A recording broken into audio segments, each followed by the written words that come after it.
Hey, everybody, it's Coach Bernard of Creative Awakenings Academy. And even though we're on our YouTube channel, Prophetic Lifestyles, on Friday, we like to speak about our place in the marketplace, or our role as a life coach, as a writing coach, a certified creativity coach, publisher, and all of that other stuff. And so we decided to just make a short video to kind of talk today about why are so many life coaches also apostles and prophets. Is there a link to that? Is there a reason for it?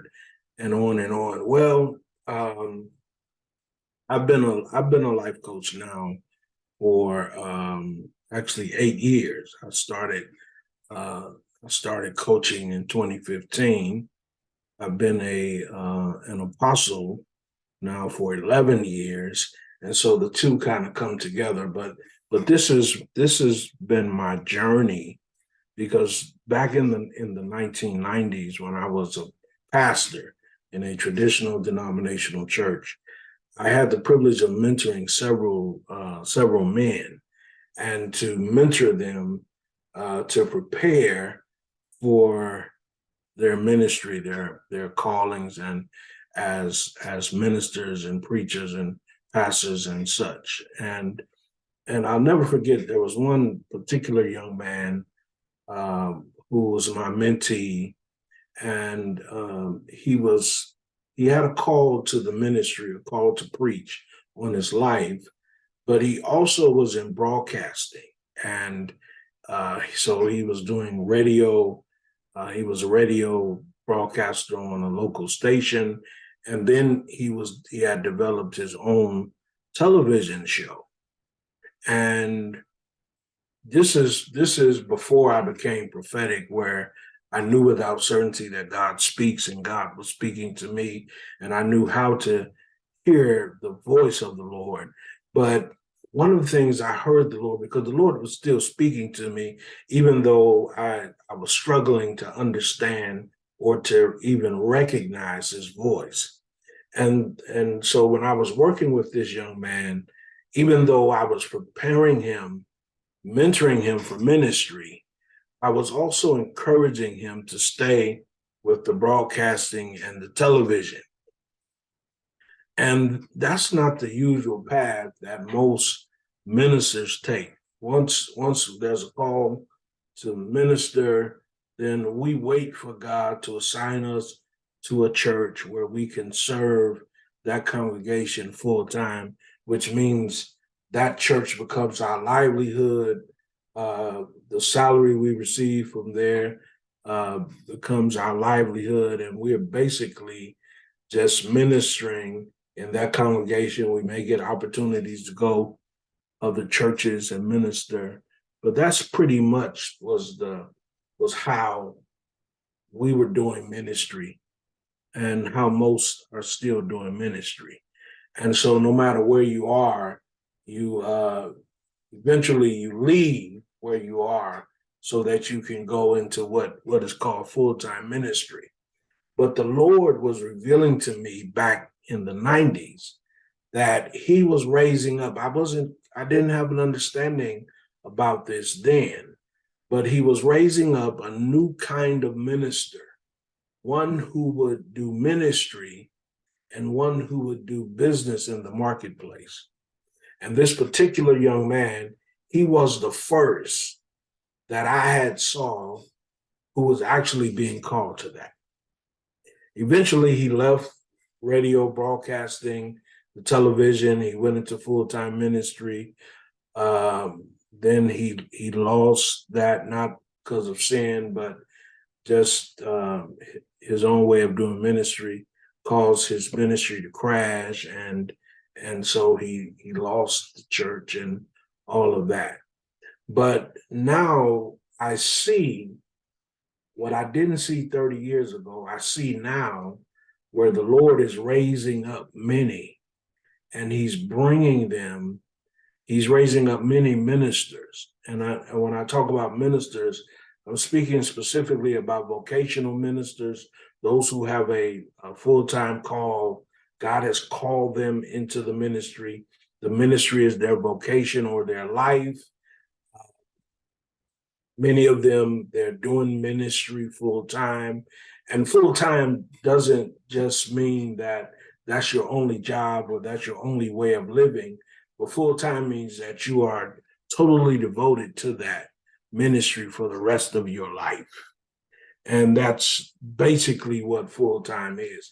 And so, but God is also sending many of these vocational ministers, many of these full-time, lifetime ministers, he's sending them into the marketplace. Now, I happen to be connected to an incredible group of people. We're led by an incredible woman of God, Apostle Teresa Harvard Johnson, and she's the head of the Scribal Conservatory and the School of the Scribe.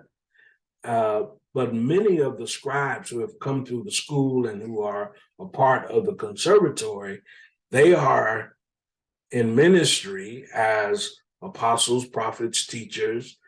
Some of them are licensed ministers and ordained prophets and such.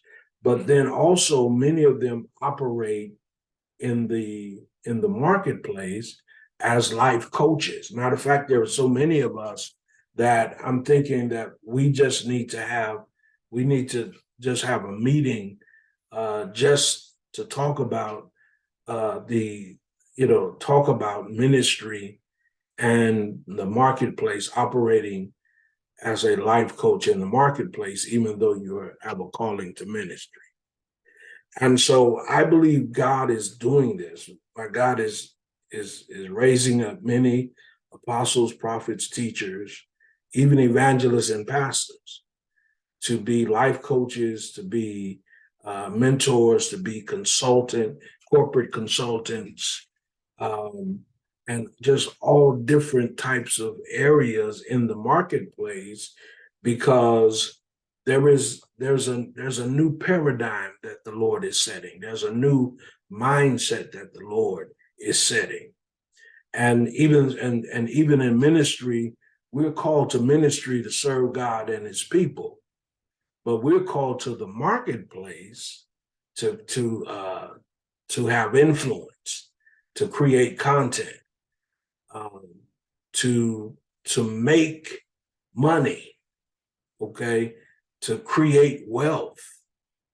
That's what the marketplace is for, to solve problems. And because we are problem solvers, we're going to receive income and royalties and lucrative income from that. And so we're seeing a new thing. So understand it, embrace it if that's you. You may very well be an apostle, prophet, teacher, evangelist, pastor. You may be in ministry as a support, as one who operates in the gift of helps or exhortation. But then the Lord is sending you to the marketplace, not calling you to the marketplace. Your call is to the ministry, but he is sending you to the marketplace because you have products, you have services. As a life coach, you provide a service.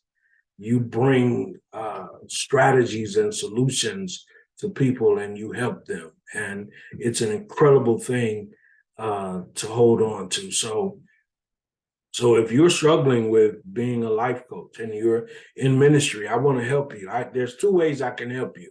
I can help you as a mentor through our mentoring ministry, the Renaissance Prophetic Network, or I can help you as a coach. Because one of the areas that I coach in is ministry and the marketplace. And so if you need my help, then reach out to me. Let's have a strategy session, which won't cost you anything. It'll just be a conversation to see if I can be of assistance to you. But this is the time. This is the decade where the Lord is doing a new thing. and he's doing it in us. Shalom.